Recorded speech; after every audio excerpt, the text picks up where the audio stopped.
शनिश्चर व्रत के प्रसंग में महामुनि पिप्पलाद का आख्यान। भगवान श्री कृष्ण कहते हैं, राजन, एक बार त्रेता युग में अनावृष्टि के कारण भयंकर दुर्भिक्ष पड़ गया।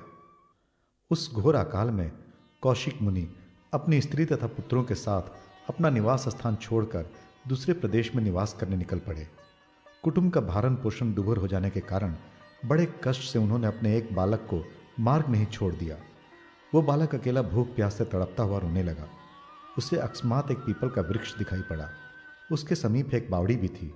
बालक ने पीपल के फलों को खाकर ठंडा जल पी लिया और अपने को स्वस्थ पाकर वह वहीं कठिन तपस्या करने लगा तथा नित्य प्रति पीपल के फलों को खाकर समय व्यतीत करने लगा। अचानक वहां एक दिन देवर्षि नारद पधारे। उन्हें देखकर बालक ने प्रणाम किया और आदरपूर्वक बैठाया।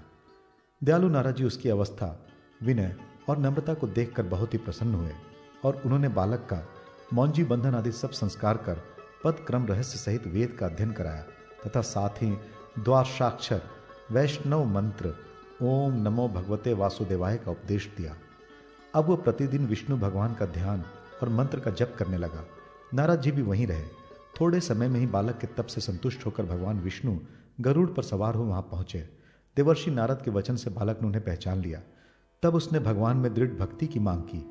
भगवान ने प्रसन्न होकर ज्ञान और योग का उपदेश प्रदान किया और अपने में भक्ति का आशीर्वाद देकर अंतर्धान हो गए। भगवान के उपदेश से वह बालक महाज्ञानी महर्षि हो गया। एक दिन बालक ने नारद जी से पूछा, महाराज, ये किस कर्म का फल है जो मुझे इतना कष्ट उठाना पड़ा? इतनी छोटी अवस्था में भी मैं क्यों ग्रहों द्वारा पीड़ित हो रहा हूँ? मेरे माता पिता का भी कुछ पता नहीं, वे कहाँ हैं? फिर भी मैं अत्यंत कष्ट से जी रहा हूँ। द्विजोत्तम, सौभाग्यवश आपने दया करके मेरा संस्कार किया और मुझे ब्राह्मणत्व प्रदान किया। नारद जी ये वचन सुनकर बोले, बालक, शनिश्चर ग्रह ने तुम्हें बहुत पीड़ा पहुंचाई और आज ये संपूर्ण देश उसके मंद गति से चलने के कारण उत्पीड़ित है। देखो, वो अभिमानी शनिश्चर ग्रह आकाश में प्रज्वलित दिखाई पड़ रहा है। यह सुनकर बालक क्रोध से अग्नि के समान उद्दीप्त हो उठा। उसने उग्र दृष्टि से देखकर शनिश्चर को आकाश से भूमि पर गिरा दिया। शनिश्चर एक पर्वत पर गिरे और उनका पैर टूट गया, जिससे वह पंगु हो गए।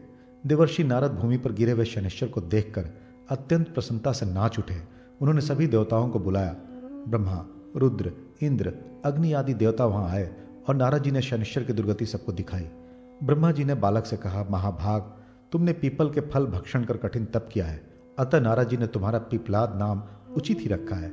तुम आज से इसी नाम से संसार में विख्यात होगे। जो कोई भी शनिवार को तुम्हारा भक्ति भाव से पूजन करेंगे अथवा पिप्पलाद इस नाम का स्मरण करेंगे, उन्हें 7 जन्म तक शनि की पीड़ा नहीं सहन करनी पड़ेगी और वे पुत्र पौत्र से युक्त होंगे। अब तुम शनिश्वर को पूर्ववत आकाश में स्थापित पूजित होने पर यह शांति प्रदान करते हैं। शनि के ग्रह जन पीड़ा की निवृत्ति के लिए शनिवार को स्वयं तैलाभ्यंग करके ब्राह्मणों को भी अभ्यंग के लिए तैल दान देना चाहिए। शनि की लौह प्रतिमा तैल युक्त लौह पात्र में रखकर 1 वर्ष तक प्रति शनिवार को पूजन करने के बाद कृष्ण पुष्प, 2 कृष्ण वस्त्र, कसार, तिल, भात आदि से उनका पूजा कर काली गाय, काला कंबल, तिल का तेल और दक्षिणा से सब पदार्थ ब्राह्मण को प्रदान करना चाहिए। पूजन आदि में शनि के मंत्र को प्रयोग करना चाहिए। राज्य नष्ट हुए राजा नल को शनि देव ने स्वप्न में अपने एक प्रार्थना मंत्र का उपदेश दिया था। उसी नाम स्थिति से उन्हें पुनः राज्य उपलब्ध हुआ था। उसी स्तुति से शनि की प्रार्थना करनी चाहिए। जो भी व्यक्ति प्रत्येक शनिवार को 1 वर्ष तक इस व्रत को करता है और इस विधि से उद्यापन करता है, उसे कभी शनि की पीड़ा नहीं भोगनी पड़ती। ये कहकर ब्रह्मा जी सभी देवताओं के साथ अपने परम धाम को चले गए और पिप्पलाद मुनि ने भी ब्रह्मा जी के आज्ञा अनुसार शनिश्चर को उनके स्थान पर प्रतिष्ठित कर दिया। महामुनि पिप्पलाद ने शनि ग्रह की प्रार्थना की। जो व्यक्ति शनिश्चरोपाख्यान को भक्तिपूर्वक सुनता है तथा शनि की लौह प्रतिमा बनाकर तेल से भरे हुए लौह कलश में रखकर ब्राह्मण को दक्षिणा सहित दान दे देता है, उसको कभी भी शनि की पीड़ा नहीं होती।